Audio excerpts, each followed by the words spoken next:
All right, good morning. And to everyone who's joining us or watching on our live feed, I'm Terrell Strayhorn, Provost and Senior Vice President for Academic Affairs here at Virginia Union University, one of the nation's premier liberal arts and research institutions in the country. I'm delighted to have so many folks tuning in and joining us both in our VUU Global platform or through our live stream for this episode of our weekly Faculty Spotlight.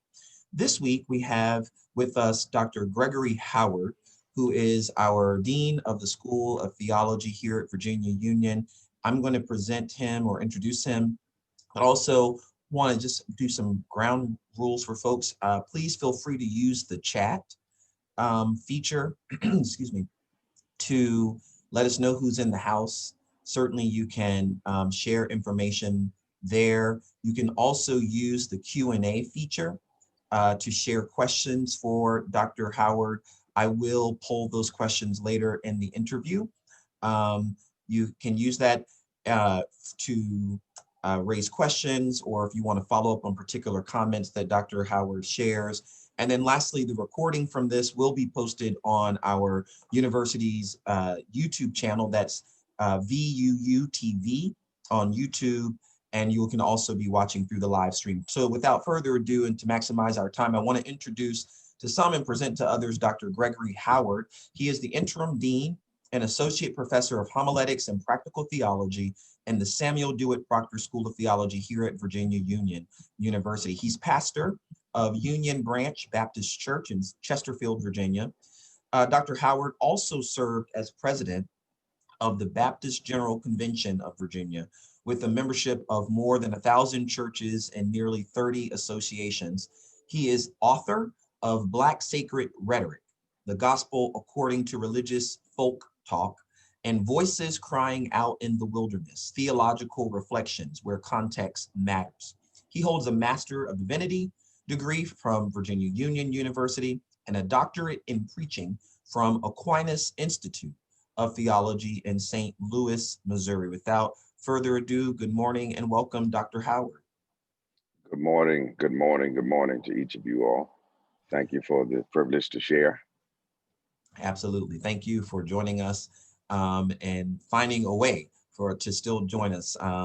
This is folks who have reached out to our office, said they like the fact that these live streams, live events are very real in reality. So for those who are listening, Dean Howard was making his way in, and like all of us, life happens. So he's tuning in or participating through his phone while being stuck in traffic. So we're going to certainly thank him for making time for this. And Dean Howard, just tell us a little bit about your background, where you're from, how you sort of came to where you are now.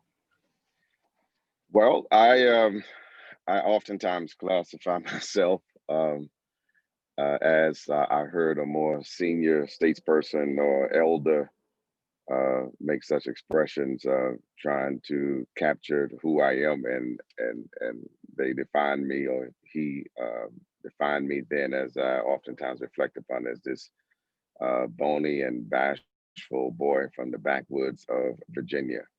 I am a native of Lancaster County in the Northern Neck, about an hour and a half outside of Richmond. Um, Very humble beginnings, but yet, of course, through reflection, you consider how um, much of a blessing and a tremendous experience that it was to be reared and raised in a context where you had no other choice but to invoke your imagination.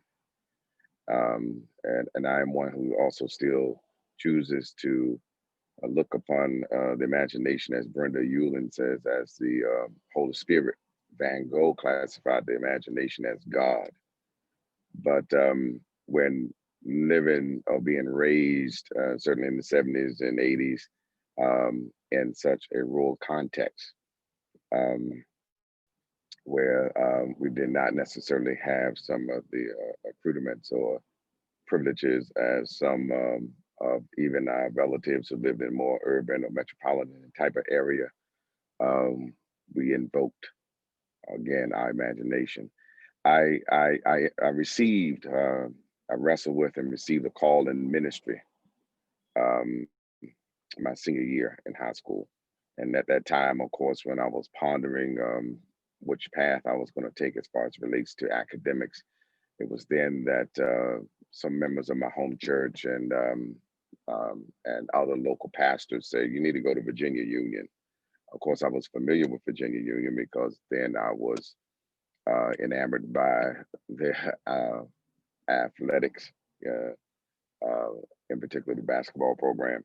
And there were some local pastors who had matriculated through Virginia Union School of Theology, um, as well as a few teachers in high school. So I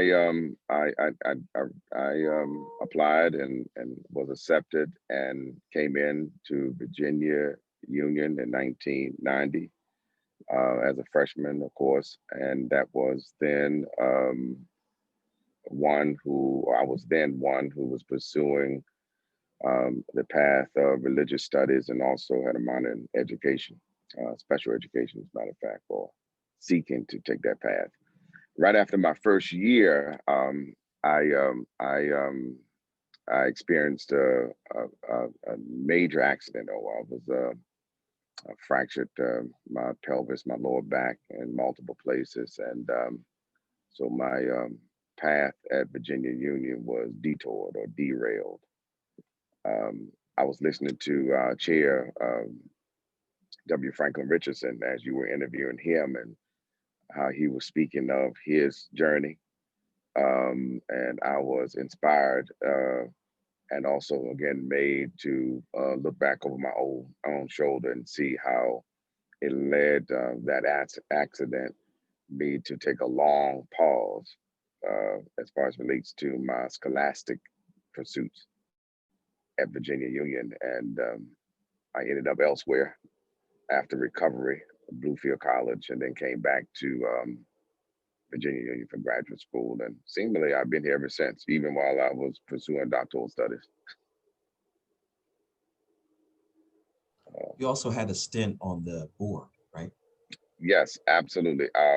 As one who served as the president of the Baptist General Convention of Virginia, as you mentioned, I was privileged to serve as a board member and serving on the committee of institutional advancement and academic affairs. So I was made to work alongside of some tremendously devoted and committed stakeholders, and believers of our vision um, and our mission here at Virginia Union. And then called upon while serving in that capacity to consider serving and what I consider one of my greatest joys and privileges. I'm still yet humble just to be tapped and asked to consider serving in this capacity as interim dean of the School of Theology. Um, as we know, there are only six, historical Black theological institutions, and the School of Theology at Virginia Union has not just simply stood head and shoulders above the six, but we have also been recognized, as one of the most premier institutions, period, that offers theological education. Which is an awesome transition into, so we've talked about your background. You've let us know a little bit about how your journey's been. So you're interim dean, you are an associate professor of homiletics and practical theology. You're a scholar, you have books on preaching and context. So tell us a little bit about your teaching and homiletics and practical theology. I see that some of the folks in the audience are from the School of Theology, so they'll know that area pretty well, but I do see some folks who may not know. What does a professor of homiletics and practical theology teach, and sort of what are the elements of that curriculum? Absolutely. Well, homiletics in essence is the formal name, more academic name, or really within the discipline of rhetoric, it is the art of sermon development and delivery.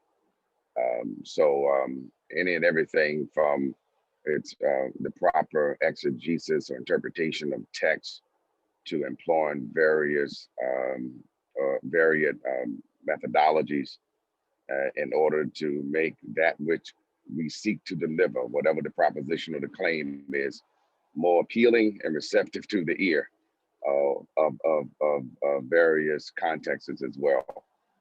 So homiletics is in essence preaching. The School of Theology historically offered, we had 3 required courses in preaching, preaching 1, 2, and 3. Now we have 2 required, and then certainly a host of other electives. What set Virginia Union apart, it seems, from other institutions, or I should say our graduates, was that there was being heard from the AMBO or the pulpit, a distinctive voice, not just by way of sound or tonality. As a matter of fact, I would say that to be the least of what made the voices of those who matriculated to Virginia Union unique. But by way of those disciplines the discipline of homiletics merging with that of biblical studies and Christian ethics and theology, a very piercing perspective into the text. So we have been celebrated as being an institution that has produced preachers. I was one that was inspired by the late Miles Jones, who taught preaching 1, first year preaching. And I remember after sharing my attempt at a sermon in his class, Dr. Jones, choosing to give all of us a break, and then chose then to offer me some advice. But yet he was very encouraging. And from there, Dr. James Harris and Nathan Dell were my homiletics professors. Each of them, along with Dr. Kinney, after I expressed an interest in growing in that discipline, supported me. And Dr. Kinney and Dr. Harris recommended Aquinas Institute because they had a nice, reputable preaching degree program. And so when I did back and forth for 5 years, completing that, and then I was asked to come and teach preaching. So, and which I enjoy because I glean so much from each and every seminarian due to their insight. I might offer the theory and suggestions into that which is of application. But based upon each student's lived experience and their own unique hermeneutical lens into the text, I learned so much doing those preaching courses.